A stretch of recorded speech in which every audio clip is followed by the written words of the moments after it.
We have the privilege of being in this universe for a few decades, and during that time it is an enormous privilege to be able to understand something about the universe in which we live, why we're here, why we were ever born, where we come from. And I think that is such a wonderful thing to be able to do that I am hostile, I can get angry about competing accounts which seem to me to not encourage that kind of questioning, but instead to say this is how it is, it's all written in the Holy Book, it was written 2,000 years ago and that's the end of it. I think that deprives people. I think that is such a belittling, a demeaning view of the universe, and I think it's tragic that children are brought up with that when they could be brought up in a more open-minded way. So that's one reason for the anger. The other reason it is that I do think that faith, unsupported by evidence, is a lethal weapon. Well, it doesn't have to be, of course it doesn't have to be, but it can be. It's a weapon because possibly unscrupulous people can get hold of often young men and use them as weapons, use them as human bombs.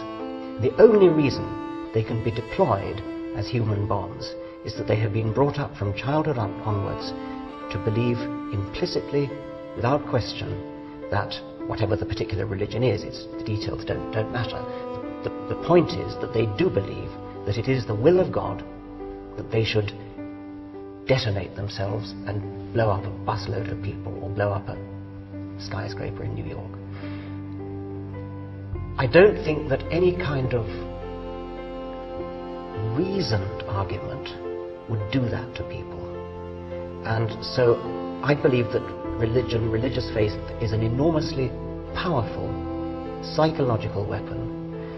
It isn't always used for the bad, of course, but the fact that it can be used for the bad makes me want to cut it off at the roots, and at very least to stop the inculcation into children of the idea that there is something virtuous in faith.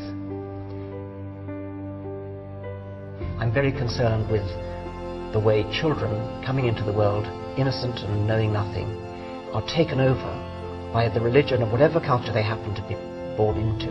It doesn't happen to everybody, but it's very common. And so you see children being labelled. This is a Catholic child, this is a Protestant child. I would much rather say this is a child. Perhaps you could say this is a child of Catholic parents, or this is a child of Protestant parents. But to tie a label around a tiny child, this is a Catholic child, when the child is clearly too young to know what it thinks about the transubstantiation, or whatever it is that differentiates Catholics from Protestants.